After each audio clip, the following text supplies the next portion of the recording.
Welcome back to Not Just a podcast where we get to know the person behind the profession. In this week's episode, we are chatting with global CEO Mark Nielsen. Mark isn't your traditional CEO. From having a quadruple bypass to finishing Hyrox all in the same year, he bears all. Let's get into it.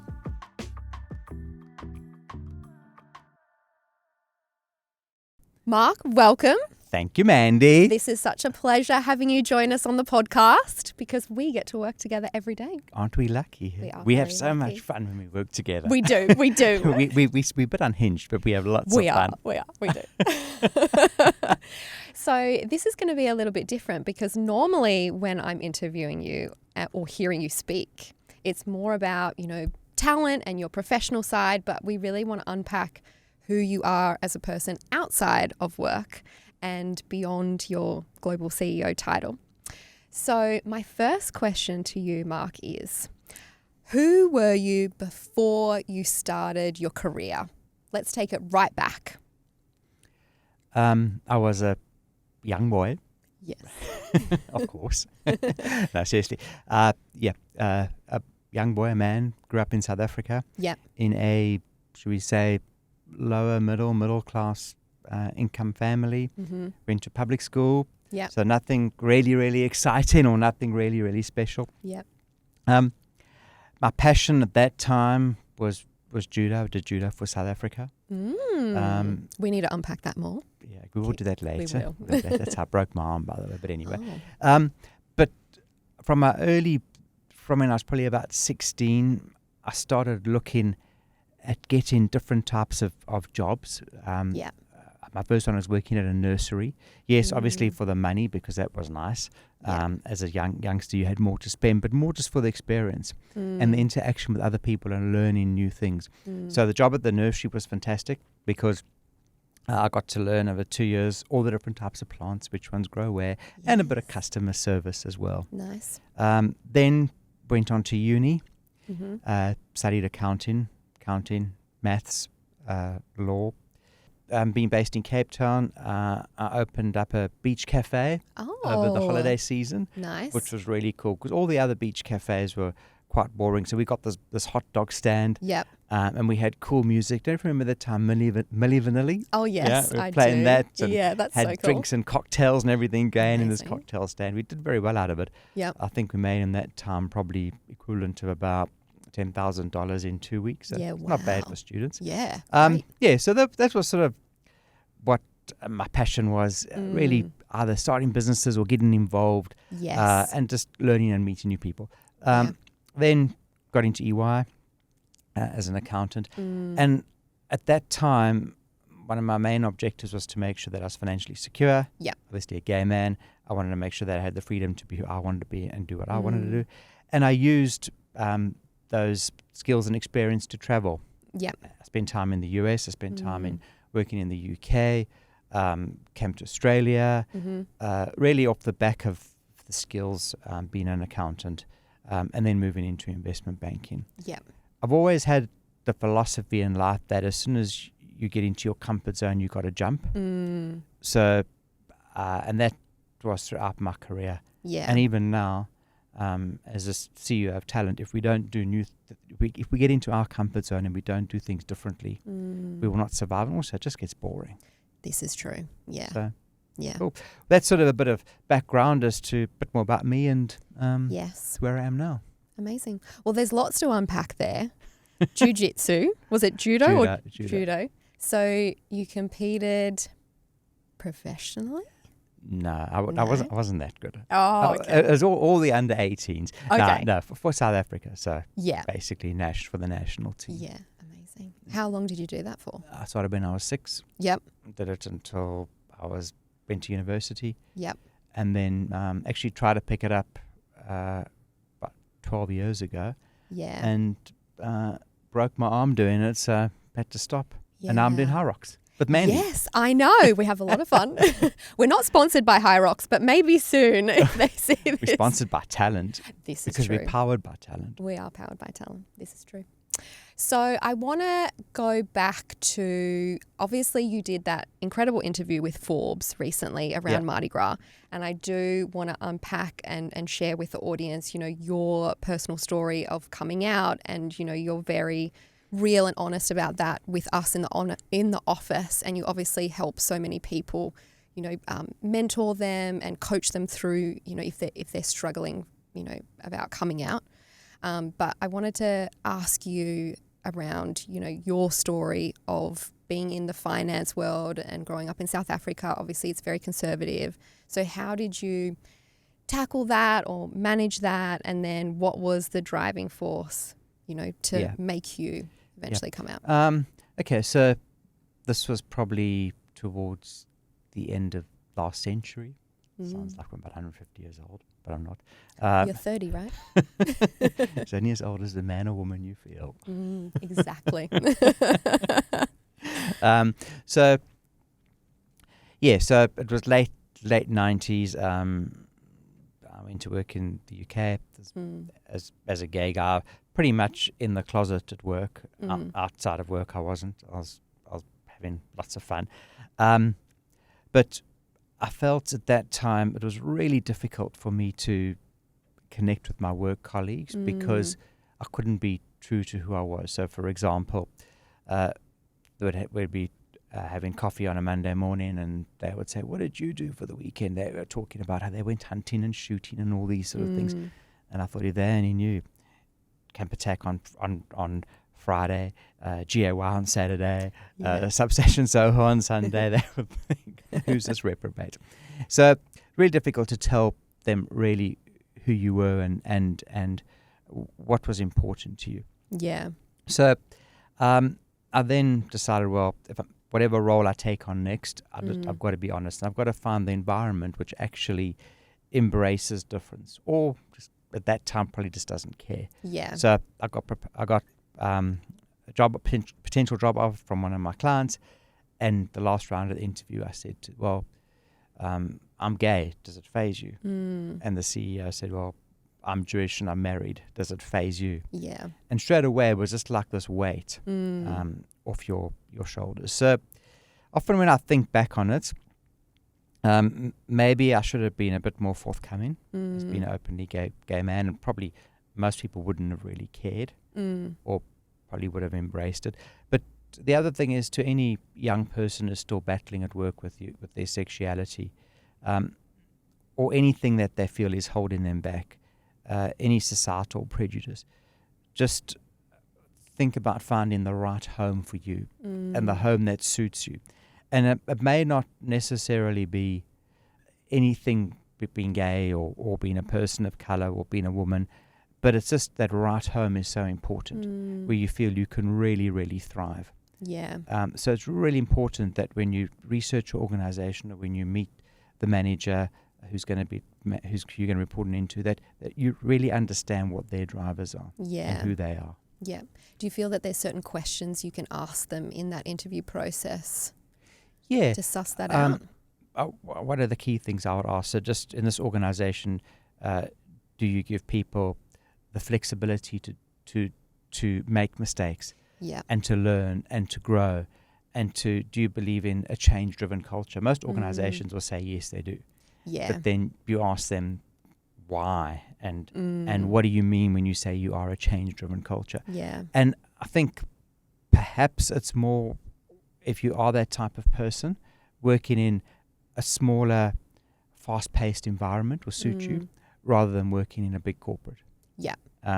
So it's very important that you match exactly who you are to the type of organization that you want to be part of. And do you feel that there are organizations that you think are doing really great things in that space for LGBTIQ+? Yeah, but until you actually get into the organization, you don't really know. But I think it's the same as anything. It's the same as embracing women in leadership roles. Yes. It's the same as embracing people of color. And it's more finding out who the person is that you're going to be reporting into, what their views on a lot of this are, because ultimately that's the person you're going to spend a lot of time with. True. And that is one of the biggest reasons why people have Sunday scaries. We always talk about Sunday scaries. Yeah. We bet you youngsters know what Sunday scaries are. Yes. What are Sunday scaries? Sunday scaries are when you are anxious about going into your work the next day and you feel really scared and you don't want to do it. You might have a really bad boss, or she might be really angry and she could flip the script and she's happy one day and then she could be angry the next, and you just don't know what you're going to expect. Yeah. And that is one of the biggest causes of work anxiety. Yeah. Yeah. Is that individual, that leader, needs to be more authentic and vulnerable and just say, Mandy, I love working with you, but I'm having these sorts of challenges in my life at the moment. So I think the manager, the organization's important, but the manager that you report to. I mean, some of the questions I'll be asking is, if I was a gay man, so do you have any gay friends? Yeah. Just no. Well, why? And then what is your? Do you have any gay children? That type of stuff, just to make sure that it's normalized. And then great question to be asking. Cool. So I'm going to segue it a little bit. Tell me, who are you when nobody's watching? Mark Nielsen. Well, I think firstly at work, we're quite lucky in that we can bring our whole selves to work. True. And I know sometimes you're perhaps a little bit unhinged. Yeah, we have fun. because of that, but that's who we are. Yeah. I would say when I'm at work, I'm very focused. And like, bam, bam, bam, bam, bam. Let's get things done, and let's do it at pace, and let's do it quickly, and let's do it well. Often, as I get home, sometimes my husband says to me, "You're not at work anymore. That's your work persona." My other persona is probably more chilled. Yep. I'm more relaxed. I don't expect everything to be done in 5 minutes. Yep. And I'd say it's more just, laissez-faire, just get on with it. Enjoy your day. Yes. I'll often just sit around reading a book or reading the paper or watching TV in the evenings, which some people think is a waste of time, but that's what I enjoy doing, just having that downtime to relax and let go. So, I think some people also say my eyes change when I'm in the work environment. It's like, focus. Yeah. Whereas other sides just relax. As I've got older, I've become more and more relaxed. Yeah. Especially when there's things which some people would stress about. Let's just deal with them. Yes. Compartmentalize it in a way. Yeah. And I believe you love to travel. Seen some wonderful travel photos, and you just got back from a wonderful trip to France. Those are all the censored ones that I put on the computer. Oh, okay. Well, show me the other ones after. You show me yours. Oh, yeah, I will.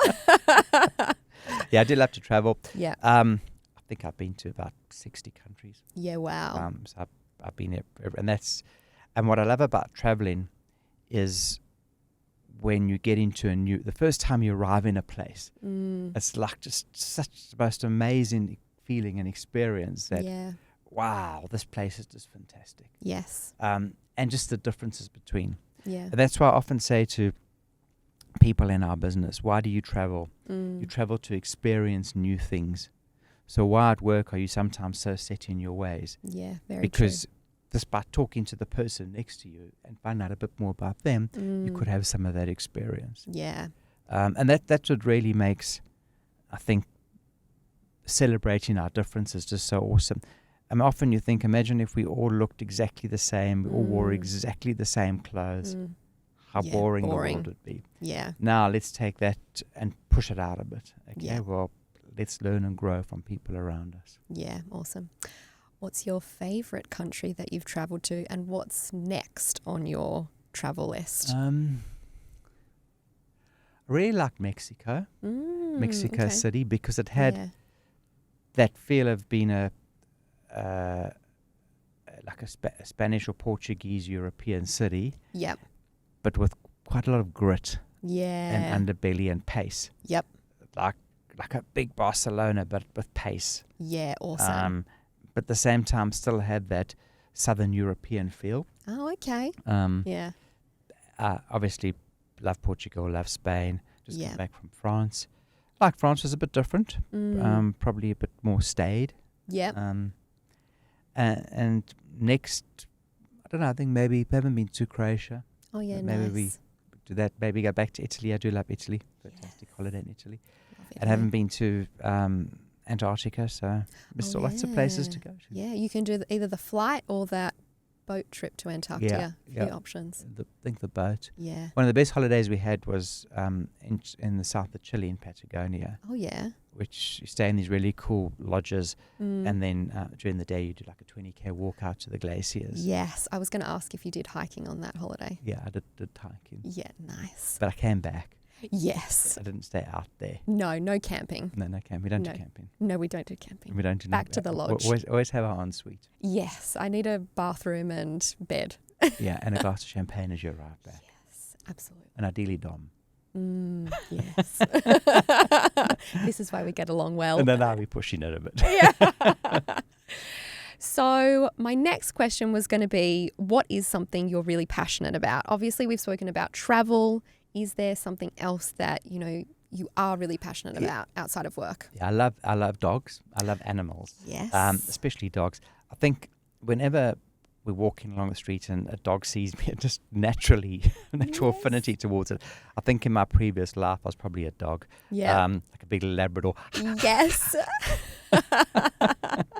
Yeah, I just love dogs because their loyalty is amazing, but also they don't really care. They've got no idea of materialism, all that sort of stuff. They just love you for who you are. Yeah. And no matter what no matter where you come from, who you are, as long as you give them love in return. So. Yeah, true.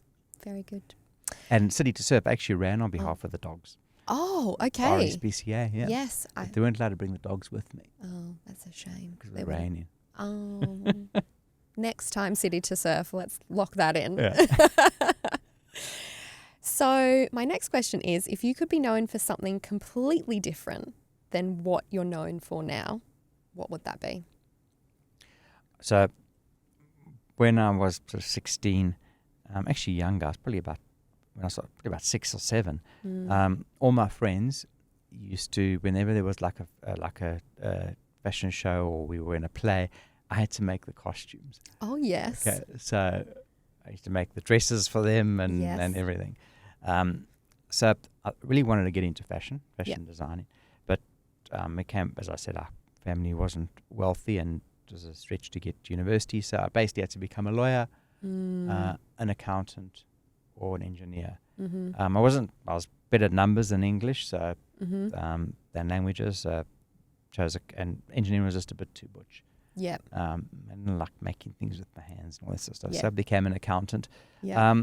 And that amazing career, and that it gave me the base and the platform to leverage into investment banking and ultimately into finance and become a CEO. But I think being a fashion designer must be fantastic. Imagine making anybody, but mainly women, just feel so good when they get up and they go to a ball or whatever. They just feel that it just moves them and gives them the confidence to shine because of the clothes that they wear. Yeah. So I think that must be a pretty rewarding thing. Yeah.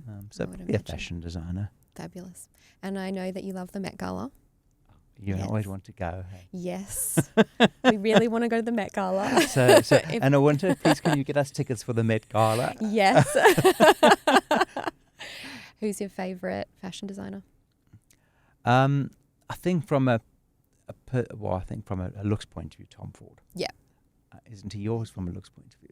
I do love him. He's very good. And I think from an edginess, Alexander McQueen. I think just like his stuff was always just so out there. Yes. But it was so out there with you could feel the pain and the underbelly and just the complexity and the personality in the way he created things. Yeah.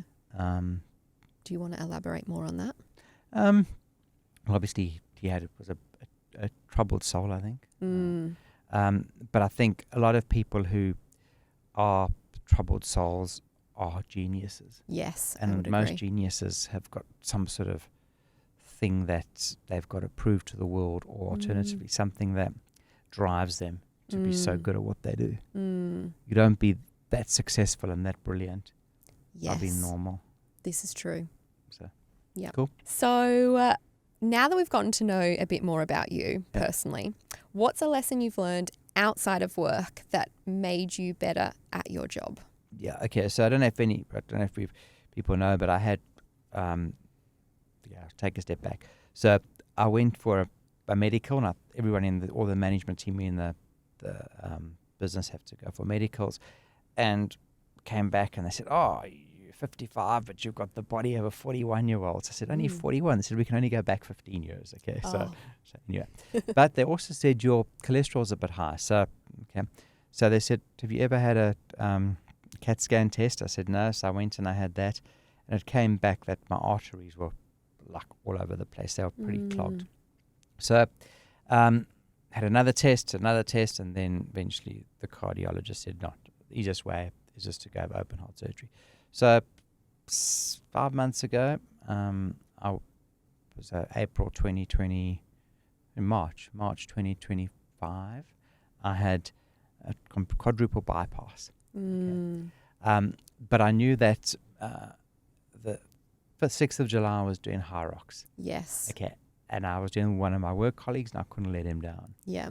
So that for me in some ways was the motivator to get out of bed and to get going and to get to my fitness back to where it was.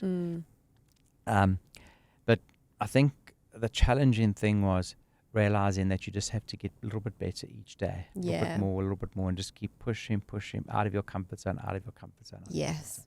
So I think that was really good learning, and that's the same as in our business. You're not going to get from A to B in one day. It has to be incremental steps. Just keep tweaking things, doing better and better and better all the time, and us as individuals. Yes. Often when you see, this person has gone from being totally unfit to fit, you only see the beginning and the end. You don't see the journey that they've been on.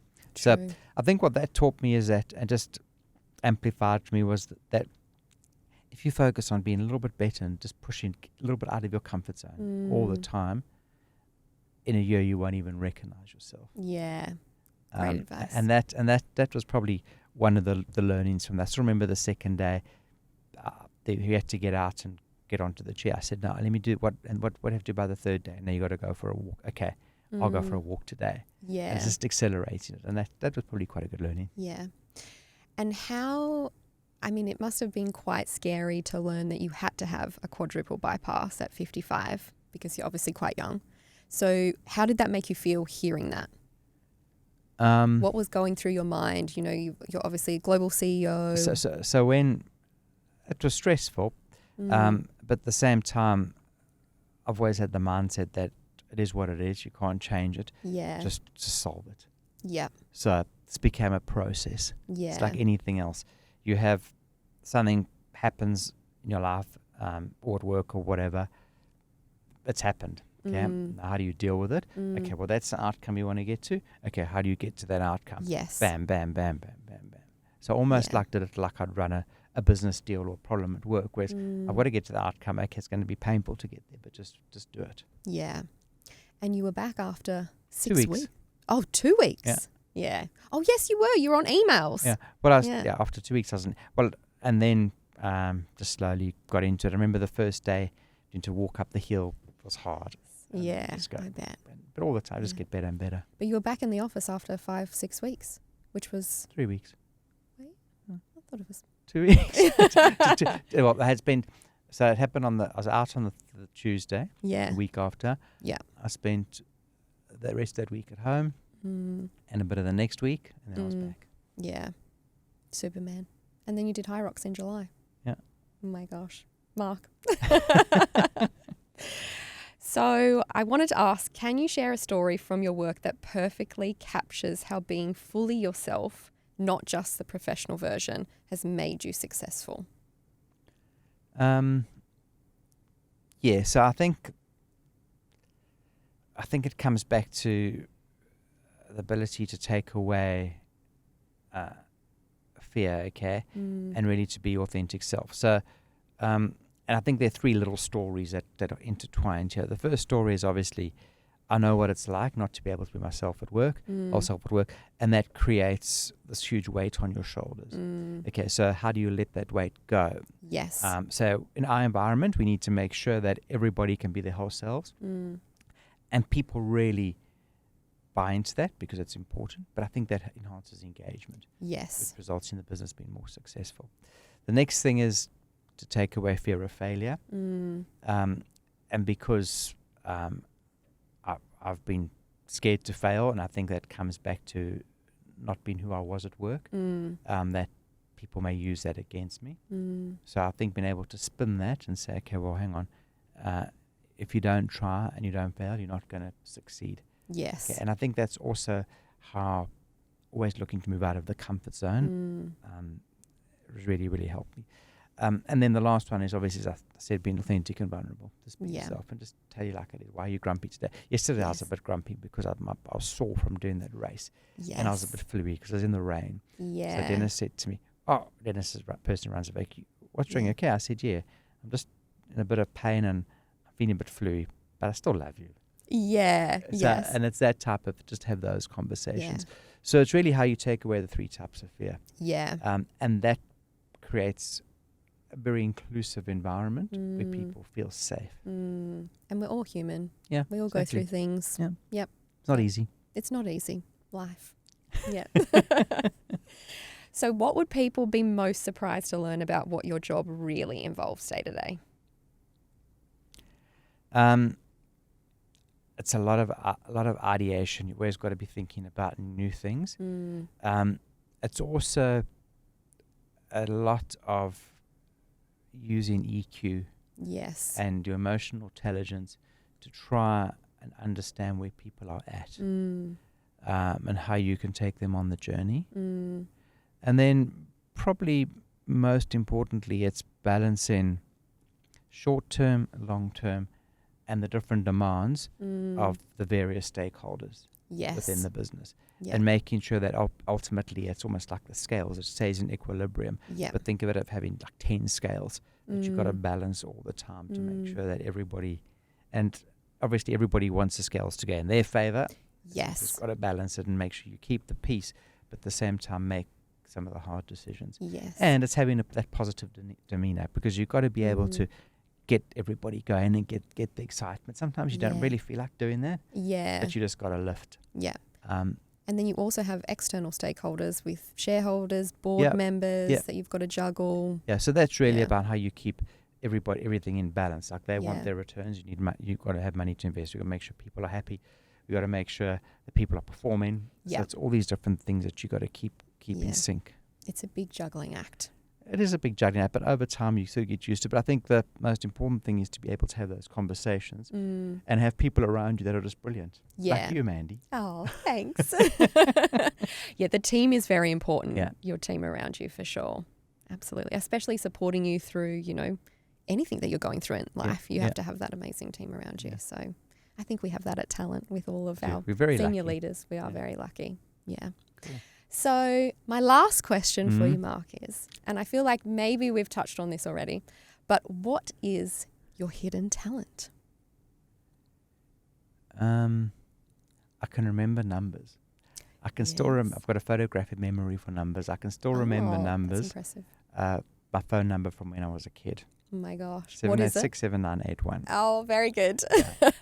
So that I can remember, and that's why some of the finance people get a bit, not upset, but a bit concerned when I remember the numbers from like 2 years ago. Yeah, you keep them on their toes.